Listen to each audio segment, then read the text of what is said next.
On today's episode of the Wild Party Podcast, I'm thrilled to welcome Sarah Meinert, founder of Ozean Pilates, a boutique studio in Southern California, blending the art of movement with mindful self-care. Sarah's journey into wellness is as inspiring as her approach, rooted in a deep understanding of the body, shaped by her background in professional Tahitian dance, and grounded in personalized coaching. We talk about what it really means to integrate mind and body through Pilates, how Sarah tailors her sessions to meet individual client needs, and why wellness is essential, especially for busy entrepreneurs and professionals. Whether you're recovering from an injury or simply looking to move through life with more strength and intention, Sarah brings a fresh, holistic perspective to what Pilates can be. Let's get the party started. Welcome to the Wild Party Podcast, where we celebrate the visionaries behind vegan, ethical, and sustainable business. In each episode, we'll dive deep into their journeys, uncovering the why behind their mission-driven business. I'm your host, Stephanie Lahart. Tune in with me for passionate discussions about overcoming challenges, innovative marketing strategies, and the power of using business as a force for good. So whether you're an entrepreneur seeking guidance or a conscious consumer wanting to support impactful brands, join us as we explore the stories behind the businesses that are changing the world for the better. Let's get the party started.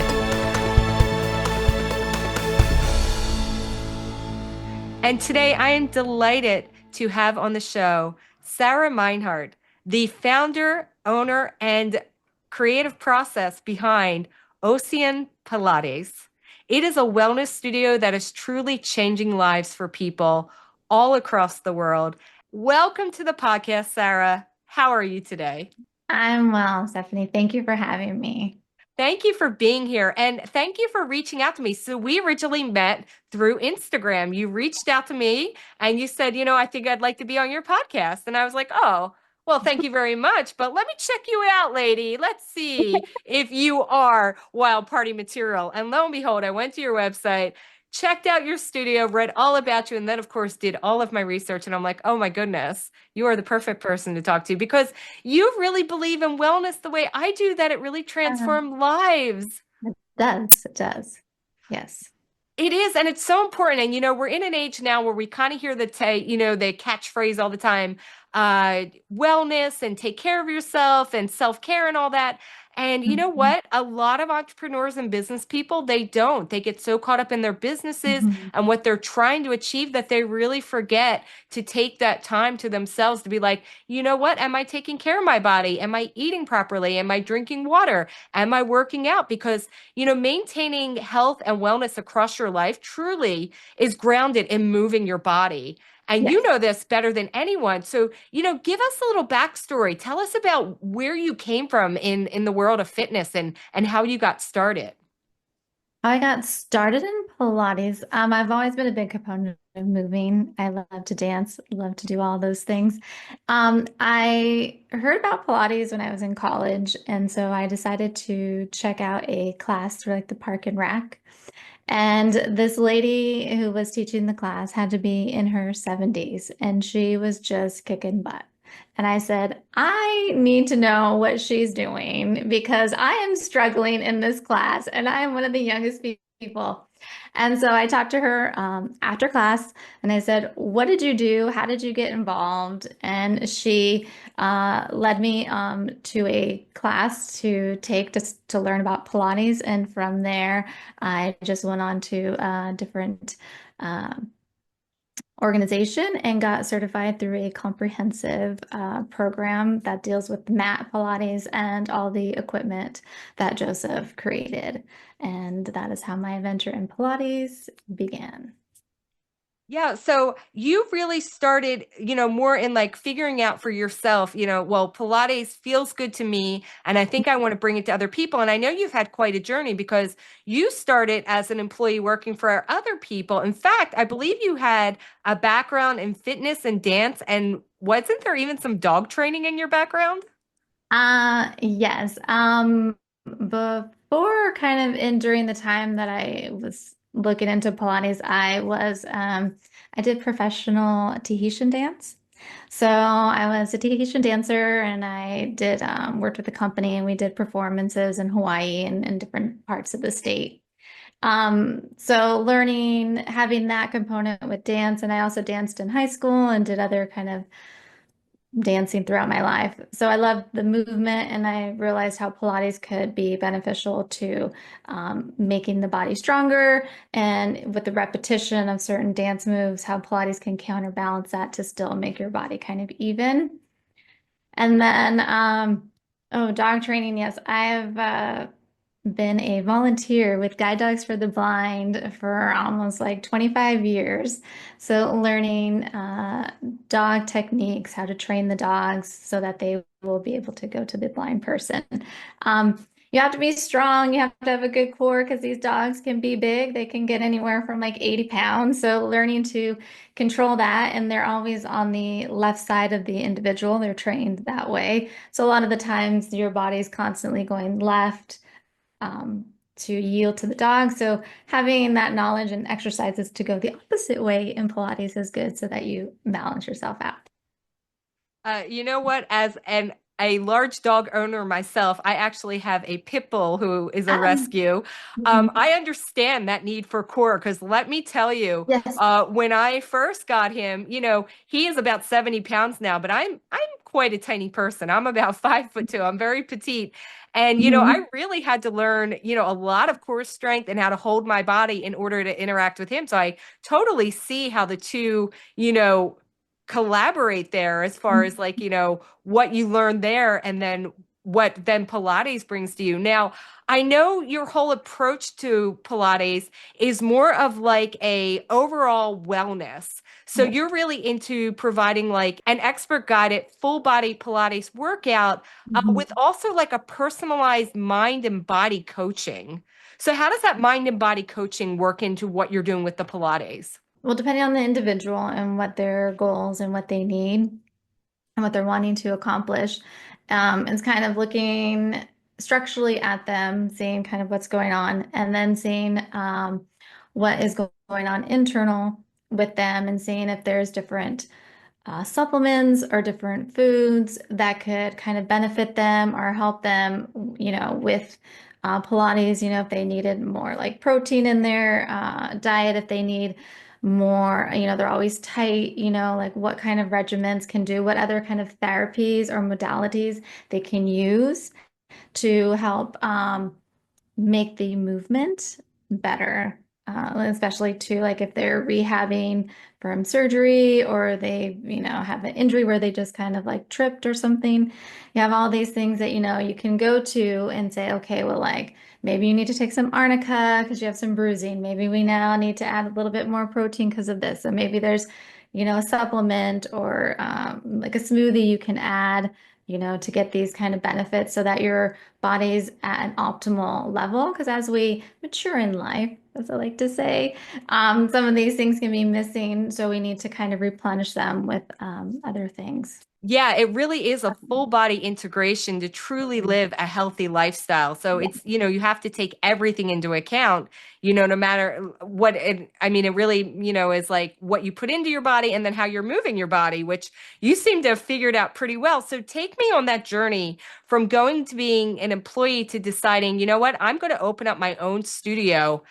How did that look to you? Like, how did you first decide I'm going to open up my studio? And then when did you decide you were going to open it up in Southern California? I think working with at different studios taught me kind of different practices that the studio owners had and what they wanted to represent to their clients. So kind of taking a little bit of that knowledge and gaining information. Um, I think it just kind of led me to kind of my own kind of path or kind of method of how I wanted to approach Pilates and health. And then I worked with a friend, we had like a little studio together, and then just having her move out out of state, and I was like, oh, now it's just I'm still here. Like, what should I do? And it was like, oh, like since I've learned all these things from other studio owners that I've worked with, it's like, I have my client base. I might as well just, kind of branch and do my own and have my own vision of what I wanted to do and decided to go from there. And I was born and raised in Southern California. So I thought obviously starting here would be the ideal point. And then eventually, maybe another location. I did live in New York for many years, so I do love NYC. So. Yeah, and I found it really great that not only do you have a private studio here, but that you also offer some digital components too, so people can interact with you and train with you online. Yes. Yeah. That became like a lifesaver during COVID. Majority of my clients did come on to Zoom with me. So that was amazing. And a lot of them have continued who are out of the state. So I have clients like in New York, I have clients in Miami, up north, and even clients when they go on vacation. They still do Zoom. So I have clients that have gone all over the world from like Australia to like New Zealand to I think all the way to Norway, just still doing Zoom calls and sessions with me because they know that it's such a priority to them for their self-care that they maintain this even while they're away. So yeah, I love doing virtual and in-person classes or sessions, I should say.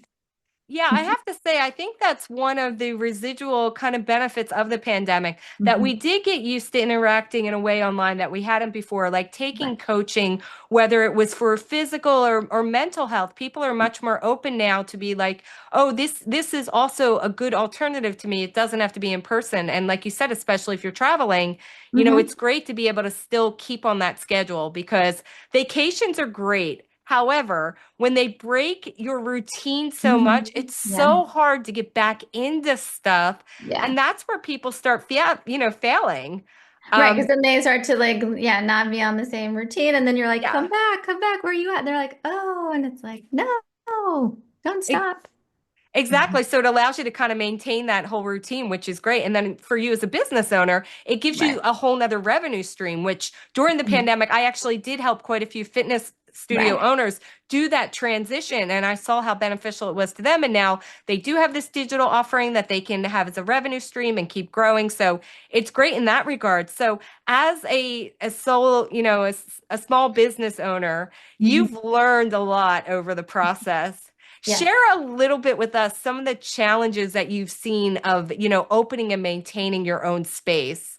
I think it's just one, just the space that you're in, if you're needing to stay there or if you're growing, if you're needing to look elsewhere for space, I think just in the time during like COVID, I was in a space that I shared with like a physical therapy office, and their lease, was up, and it was like, okay, well, we're moving, so you can't be in this space anymore. And it was like, well, what am I going to do? So it's like you had to like find other space, that you could use and set up. And so it's like transitioning to those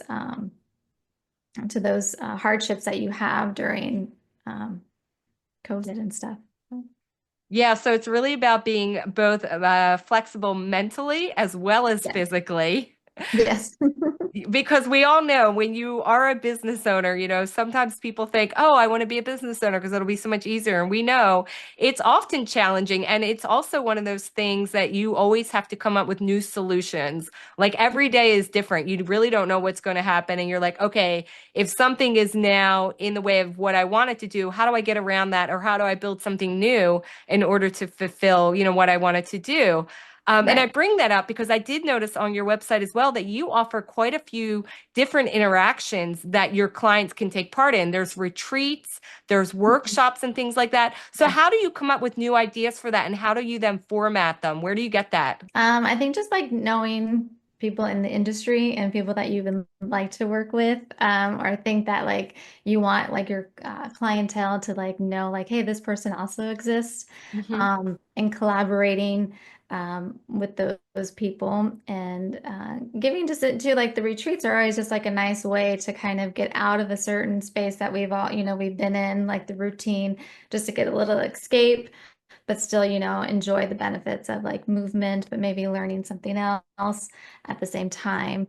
And I think just finding individuals and stuff that you want to work with that make it exciting to offer, and then just saying like, okay, like if I like learning this, I feel, other clients will like this, or, I've gotten feedback from this client that they would be interested in this. And it's like, so why don't we kind of collaborate with another instructor or someone in the industry and kind of make like a little workshop that they can take part in. Yeah, definitely. Client feedback is always the key. It's really, things that you thought maybe would be a great idea, people aren't into, and then Yeah. they come to you with ideas and say, hey, I'd really like to do this kind of thing. Yeah. So that's got to be very beneficial to you as not only as a business owner, but as a teacher as well. Because, Right. it's great. So I'll just let you know. So back in the day, I actually used to be a fitness instructor. I would teach group fitness and I did all the different formats like step and cardio kickboxing and cycling. Even a little bit of like in studio, what you call like the big box Pilates kind of thing. Mhm. But I really loved when students would come to me with ideas or come to me Mhm. with like, hey, I think we need to focus on more of this, or I don't really understand this. It's such, Right. it's so rewarding as a teacher. And I imagine that's for you as well. So what do running your own business, what do you think are some of the most rewarding things or situations that you've experienced? Is it, interacting with the students, or is it building this amazing studio? What's been good for you? I think it's a combination of both, because you love to see the results that the clients are getting and they're achieving their goals, and then they're wanting to do different goals or trying to get, and then they're thinking outside the box and they want to challenge themselves. And then I think it's rewarding to see their goals be achieved and them wanting to achieve more or learn more or ask for your, advice on saying like, oh, I need this, or how is this going to be beneficial, or, and you're helping guide them on their holistic like health journey, which is really exciting to see like that. It is, and it is so special to be part of someone's journey like that, because I truly believe that one of the most uplifting aspects of anybody's life is to be of service to someone else. And, Mhm. specifically in the wellness area, you can see that transformation both mentally, physically, sometimes spiritually, and that's got to be, tremendously uplifting for you. But with that said, it's still a business. So there's a lot of, like I say, paperwork that goes into it. So tell me then, what strategies have really helped you to grow and sustain the Pilates studio as a business? Like, what have you had to learn or do in order to make it successful? What I've learned is I have to stay organized and motivated. So having your little spreadsheets, for your little daily, I have like a weekly kind of checklist thing, each day has something different. So making sure that those things get accomplished. Certain on the calendar, I have like by like mid-month, I have to make sure certain things are done, emails are set out, client schedules for the next month are, in place. And then I also think working with a PR marketing firm has also helped in the sense of just getting organized on the social aspect of it, right? Because I mean, that's a whole nother endeavor in itself, and that can be overwhelming. And then you're consumed here, and then you forget all of the things that you need to do over here, admin wise. So having just a little bit of overseeing on that and then going back and forth has, I think, helped to maintain Yeah, so consistency. I was going to ask you, what kind of advice would you have for other small business owners? And what I'm hearing is stay organized. Yeah, I think I'm a checklist kind of a girl where I like to kind of, weekly, it's like, this is what's going on this week. Did I accomplish that? Check it off. Okay, what's the next week or like the month? So you have like your daily, weekly, and like monthly kind of goals that you set out for work, right? For having those things done. And I think that just gives you a visual that you can see. And then by crossing it off, you're like, okay, I've accomplished that. That's good. And then if it needs to be repeated, then it's like in that repeat calendar that kind of goes. So it's like every, 15th of the month, I have to do this. And it just kind of makes it easy. And then it becomes conditioned and then less stressful, mentally, right? And then you can do things, other self-wellness things for yourself, right? Yeah, it really allowed you to build when you are organized because then you're like, okay, I've done that and now I can add on and do this. Because again, sometimes if you take your day or two away from something, you come back, you're like, wait, what was I just doing? So I'm a big person for spreadsheets and checklists too, just so I can remember what it was I was working on, Yes, right? exactly, exactly, totally. It's like you'll forget. You're like, oh, especially like when you're teaching, like all day, and then it's like you look through and you're like, oh my gosh, I have all these like emails. It's like, well, I didn't have time because I was at the studio for 8 hours, and then it's like the next day, it's like, okay, I have a break, and it's like catch up on all these things, and so it's nice when there's like a little set time that you can just like go do your admin stuff, and then like the rest of the time you can teach. Yeah, and since you are a checklist person like me, have you ever had this moment? Because I've recently had this quite a few times where I've set up a checklist or a procedure for something and I do it and I really follow it and then I kind of forget about it and I might be like, getting ready for bed at night and all of a sudden I think, "Oh my God, I didn't do that." And then I go and look and I'm like, "Oh my God, I did it and I did it on time." And not only because I did it on time and I didn't procrastinate, I forgot about it and Yes. it's done. And then I'm always like, Exactly. thank you, future Stephanie, for doing what you Like were pat supposed to on the do. back there. Do you have those moments too where you're like, I already did that? Yeah, you're like, oh, I was so efficient. I should do this more often. Like, why did I ever procrastinate in my life? Exactly, It's so much exactly, easier to actually do what I needed to do, right? exactly. Yes. So, okay. So I'm really glad that you mentioned the marketing aspect a few minutes ago because I know as people are starting businesses, a lot of times you come up with an idea and you start to create it and, start the actions and it almost becomes like marketing becomes something secondary that they think, oh, I'll do later. I'll do marketing when I have money or when I have clients. And Right, we all know that that doesn't come along unless you do the marketing. So right. what has been the most successful aspect of your marketing or working with this marketing company for you? Having like a better understanding of the importance of it and what they can do for you. And it's Hmm. having just a different set of eyes on like your business, something that like when you look at like how you present yourself or how the website looks or things, you're like, oh, this looks, amazing. Like why isn't this, happening? And somebody else, they can come in and say, well, we need to tweak this a little bit and we can do this for you. We can get this going, or this is the kind of campaign, you should kind of do and reach out. So it kind of gives you just a little bit of some help in that aspect. And I feel that that's been helpful because it's kind of opened my eyes, kind of seeing, give a broader aspect of what is important, how like you can be more approachable to different sectors of groups of people and just having that information. Yeah, you really hit it because it's very helpful to have a second pair of eyes on something because sometimes we can fall so in love with our original idea that we think it's perfect and then you launch it and it doesn't resonate with anyone. You're like, I don't understand. It's perfect. And, Right, somebody else can then come in and say, well, it doesn't, that's not really what I saw. So that is very helpful. And especially within the fitness space in Southern California, it's very competitive. right.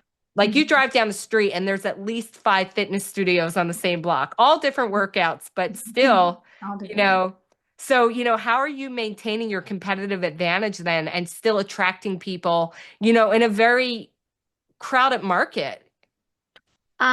Yes, I think it's trying to have the, I guess, diversity of like services kind of offered and kind of the compatibility that they have with fitness and um, health and wellness and stuff. So there's, Pilates, yes, is movement, is exercise.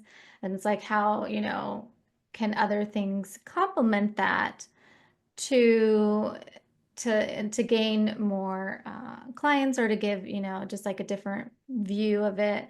So having, like the wellness or the gut health or like the skin health kind of aspect of it, it's like, well, you're looking and you're working out so much on your body on the outside, but yet are you working inside or, you're working kind of like on like your skin because skin is, I feel, a most important like organ, right? It really reflects like what's kind of going on with yourself. So if you're like, hey, I'm kind of looking this way, maybe there's some components like that are missing. So you're kind of always just, I feel, trying to kind of see what can kind of blend with services that you're offering to kind of keep you a little bit like above the competition or even, collaborating, with different people or individuals or like offering the workshops and the retreats and stuff, having that kind of competitive edge.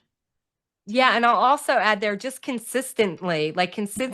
consistently showing up and making sure that your offering is strong and also Mhm. cohesive. People really resonate with that. I mean, there's Right. nothing worse than going to a business that seems maybe a little disjointed or Mhm. disorganized, or or you go for one thing and they're like, "Oh, we don't really do that anymore." You're like, "Oh, but it's still on your website." And you're like, "Oh, yeah," and they don't really Right. seem to honor that. Mhm. There's nothing more frustrating for me than when I would go to a studio and then the hours were different, or suddenly the class I thought I was going to take was a different class. And Right. you're like, oh, I don't know when you're reliable. Like, so the reliability was gone, and I Right. would just stop going to that place. Hmm. Or the Yeah. instructors were late or didn't show up. So for Right. me, that was Yeah, always I've a heard pet that peeve. before. Yeah. Yeah, just consistently and showing up when you should, like says a lot for your Yeah. business. So, I Hmm. think that's kind of lesson number one. If you're going to start a business, you have to make sure that you are always fulfilling the promise that you put out there, especially if it's on your website. Right. I mean, because in some degree they're making like you accountable, right? Because you're showing up, for them. And so it's like a two-way thing. It's like, well, I'll show up, and you show up. So we're both making ourselves both accountable to this fitness journey, that, we're partaking in. So. Very well said. And so great segue here. So speaking of the fitness journey, tell me what a new sorry, we don't call them customers in wellness, a client. What would a new client experience if they were to come to you for the first time? What does that look like? How do you first introduce them to your Pilates studio and your offerings? Like, what does that journey look for them? When they first come in, I just have kind of sit down. We kind of do a little like chat, kind of about their why they came, what's important to them, what's their goals, injuries, anything that they may have had, if they've been to a doctor or something, and they're coming here. And then if they don't know anything about the apparatuses, it's kind of like explaining to them kind of the different types of apparatuses that are at the studio, and telling them a little bit about Joseph Pilates and the background there, because I feel having that information is important, and sometimes people don't know about the founder. And then just letting them know that, this is a full body workout, that we will be building on the foundations of these exercises.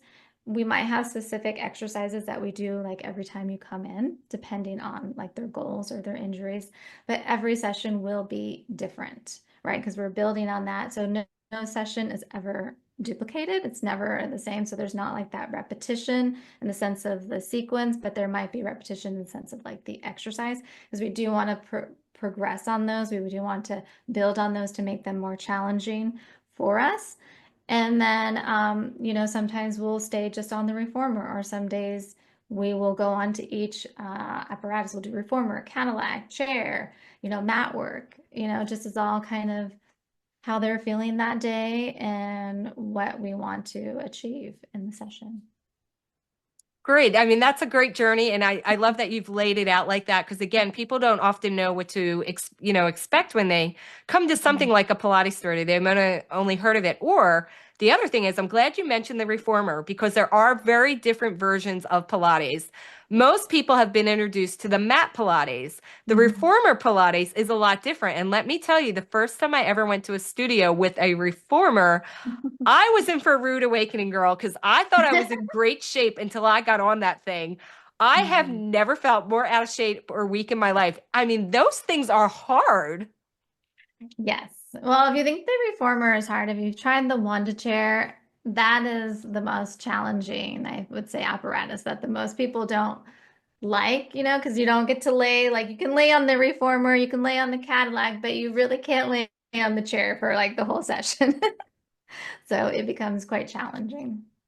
You know what? I don't think I've even seen one of those chairs. You'll have to send me a picture afterwards. I've never seen those. I've only ever seen the mat or the reformer. And like I said, when I first tried a reformer, I was like, this is very Mhm. challenging. I mean, this is Right. a full overall body workout. I mean, so much core engage. I just remember walking out of there thinking, this is the hardest workout I've ever done. Which leads to, how incredibly effective it is and why Yes. people who do Pilates really see results in the changes in Mhm. their bodies. Right, yeah, because it is like a full body workout each session, right? Because you're well, for myself when I teach sessions, right, I'm going through the whole body, so I'm making sure we're getting abs, back, core, like the whole system. Unlike sometimes when you go to the gym, it might be like leg day, it might be like arm day or something. It's in Pilates, especially like when I teach, it's like we're getting everything, the whole time. And if there's an emphasis that we need, and maybe someone is like, I needing more back work, we're really working on those things, then like, we'll emphasize exercises geared towards that. Are your instructions just privates, or do you also do group settings? I do privates and duets, so either one or two people. Okay, that's great. Good. You can have a buddy, and they can There's struggle another along with accountability you. part, right? There you go. It's true. It's the buddy system. It helps you get through. Okay, so, I know we've talked a little bit about how hard it is, and I don't want to, turn anyone away or make them think they can't do it. So give us some inspiring, maybe, insights onto, how people can make the most out of doing Pilates. Like, what are some of the secrets? Consistency. Consistency and commitment, yes, I would say. And being opened to the fact that Pilates is a little bit of a longer learning curve than say I'm going to pick up the weight and just like pump the weight. You really have to get like and as and Joseph said, like a mind body spirit connection. So you really have to connect, especially when I teach. I try to, we have to really neurologically change some of the patterns that are happening. And it's like, well, why am I doing that? Well, neurologically, your body's going this way and it hasn't learned to rechange. So we have to get that connection. So when we're doing the Pilates exercises, it's like we're asking, like, okay, do you feel this? Are you sure you're engaging this? Because people can do, even my clients even now, like it's like, well, do you feel like you're pushing from your glutes, or do you feel your quads? It's like, oh, I feel my quads. It's like, well, no, we need to feel those glutes. You need to be put in a different position. You need to watch your form. So there is that mind connection that you have, that is a lot more, I feel, emphasized in Pilates than a lot of other practices. But I feel that's what makes it fantastic, and you're going to get the results because you're in better form. You're recruiting the proper muscles to work more efficiently and effectively to get you the results that you want. And it will make other things easier in life. I think that's a perfect way to put it, recruiting the proper muscles, because we can get very used to our old bad habits of how we Yes, move our body. And yes. then you say, I'm sorry, are you engaging your glutes? Are you doing this? Are you? And you're like, oh, no. And then when you think about it, then you feel the muscle actually working. So it's amazing how when you pay attention to it, Mhm. then the muscle does what you want it to do. And you're like, oh, Mhm. I just had to focus on that or think about it or acknowledge that that's what I needed to move. And then we all change. And I will tell you, as I've been sitting here talking to you, I keep rearranging myself because I'm like, I'm not sitting up straight. I feel like I'm slouching. I can't be slouching in front of this wonderful Pilates instructor. So if anybody's been watching the video, you've been like, God, Stephanie, you're really fidgety today. It's because I feel like I need to be a better version of me. Oh, Okay, well, with fantastic. that said, let me just ask you kind of like one of our last questions here. Give me a personal success that you have experienced in the last 30 to 60 days, either in your business or your personal life? What do you want to celebrate? What do I want to celebrate? Oh, for me, I think just the, I guess being grateful to have the opportunity to like be here and to share kind of my passion and just getting that like more exposed to the world. I guess it's like I like that. I think you've said it just perfectly there. It is truly about showing up, doing the work, and you've done all that. And again, thank you so much for reaching out to me. I wouldn't have found you so quickly. And I do believe that the universe puts yeah, the perfect people in your path. So it yeah, was delightful, to learn about what you're doing. You are in Southern California. I definitely want to come down, take a session. I'm sure I will walk out of there thinking, girl, you really need to be in better shape. But we will talk about that later. And with that said, Sarah, thank you so much for sharing your journey and being on the show. I've learned so much, and I know that the audience has as well. yeah. Oh, but wait. I told you earlier, I said if I forget, you had to mention it, and we both forgot. Sarah, where can they find you online? Give us your website. My website is Ozean Pilates Wellness.com. So Ozean is Ozean, Pilates Wellness.com. That's Or you right. can find And me on Instagram, that same name. perfect. And it will be linked in the show notes so people can go and find you and book a session and get to experience all of the overall health, wellness, and benefits of a true Pilates professional because it's amazing. It's amazing. So thank you again. And I can't wait to see how your studio grows. Yeah, thank you. Thanks for listening to the Wild Party Podcast. If you're an entrepreneur or professional who would like to be on this podcast, please visit boomtownmarketing.com and click on podcast. We believe that every business has the potential to change the world for good, and we want to support our community to help make the world more ethical, compassionate, and sustainable for all future generations to come. And if you're looking to build your business, no matter what level you're at now, request your free marketing consultation at boomtownmarketing.com and click Get Started.